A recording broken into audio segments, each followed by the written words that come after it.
মেয়েটার নাম যেন কি বলেছিল? হ্যাঁ, মনে পড়েছে, বিজয়িনী। একমাত্র ওই মেয়েটাই পারে তোমার ছেলেকে বাঁচাতে। হ্যাঁ, বাঁচাতেই হবে, যেমন করেই হোক রাজুকে বাঁচাতে হবে।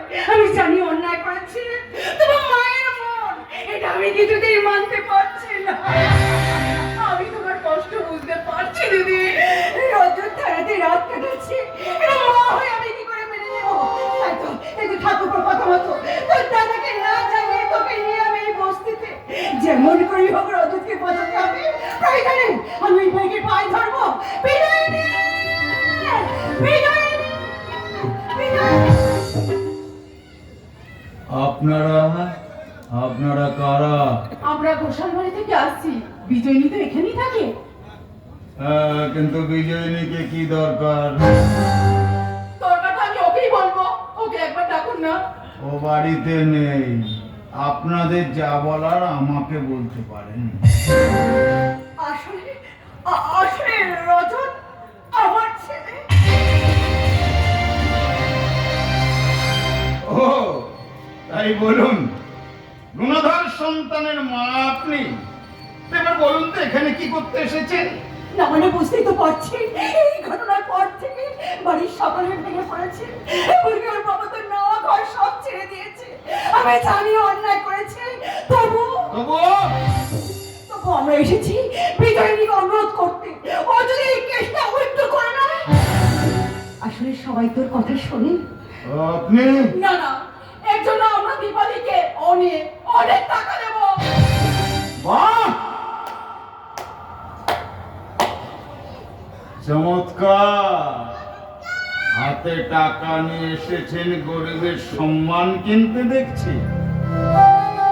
নিশ্চয় আপনার কোনো সন্তান নেই, কিন্তু একটিবার ভেবে দেখুন তো, আপনার যদি কোনো মেয়ে থাকতো আর সেই মেয়েটাকে একদল জানোয়ার তুলে নিয়েছে, তার সাথে সমস্ত পোশাকগুলো খুলে নিয়ে তাকে নির্মমভাবে অত্যাচার করতো, তাহলে কি আপনি করতেন? মা হয়ে সেটা মেনে নিতেন? মা হয়ে ওই জানোয়ারটির হাত থেকে টাকা নিয়ে মেয়ে সম্মানটাকে নিলামে তুলে দিতেন? চুপ করুন, আপনি দয়া করে চুপ করুন। আমি আপনার কথা শুনতে পারছি না। আপনার তো মেয়ে নেই, তাই আমার কথাগুলো আপনি শুনতে পাচ্ছেন না। যদি থাকতো। ছিল, আমারও একটা মেয়ে ছিল। বড়মা, আমারও একটা মেয়ে ছিল। আজ থেকে বহু বছর আগে এক জন্মাষ্টমীর মেলায়ও হারিয়ে গেছে। কি বললেন? জন্মাষ্টমীর মেলাতে হারিয়ে গেছে? আচ্ছা, সেদিন কি খুব ঝড় বৃষ্টি ছিল? আচ্ছা, সেদিন কি মঙ্গলবার ছিল?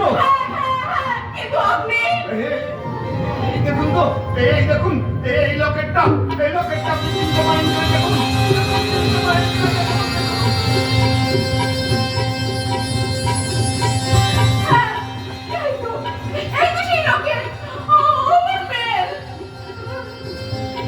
আমার কাছে মানুষ হয়েছে। ও জানে না যে আমি ওর আসল বাবা নই, নকল বাবা।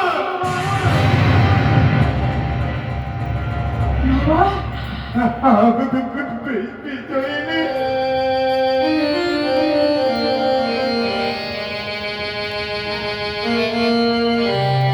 আমার না তোমাকে এরকম দেখতে ভালো লাগে না বাবা।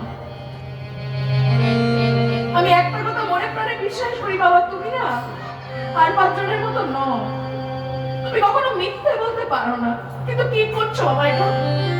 দেখো, আমি জানি না ওনারা কে, ওনারা কোথা থেকে এসেছেন, কি কারণে এসেছেন, কিন্তু কেন ওনাদেরকে সমস্ত মিথ্যে কথা বলে বিভ্রান্ত করছো? বলো দাও বাবা, তুমি এতক্ষণ ওনাদেরকে যা যা বোঝালে, যা যা বললে সব মিথ্যে। বলো বাবা, বলো তুমি যা যা বললে মিথ্যে। বলো তুমি। মিথ্যে হলে সব থেকে বেশি খুশি হতাম আমি রে মা, সব থেকে বেশি খুশি হতাম আমি।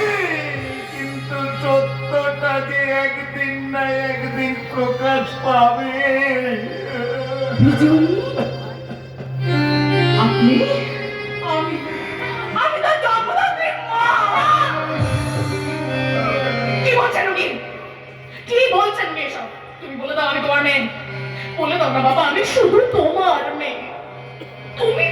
মানুষ করেছো গো।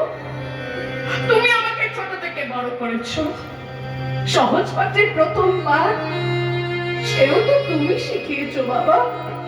আর আজকে হঠাৎ করে উনি এসে বলছেন আমি ওনার মেয়ে। এগুলো কি করে মেনে নেব বলো তো?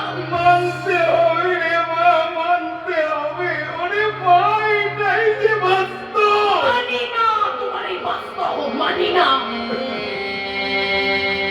এটা মানি, আমি এটা মানি যে তোমাকে দেখেছি তুমি একজন ভক্তিনিষ্ঠ মানুষ। ছোট থেকে শ্রীকৃষ্ণের সাধারণ ভজন করো।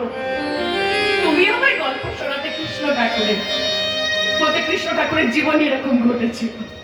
দুই মা ছিলেন, এক মা জন্ম দিয়েছিলেন আর এক মা লালন পালন করেছিলেন, কিন্তু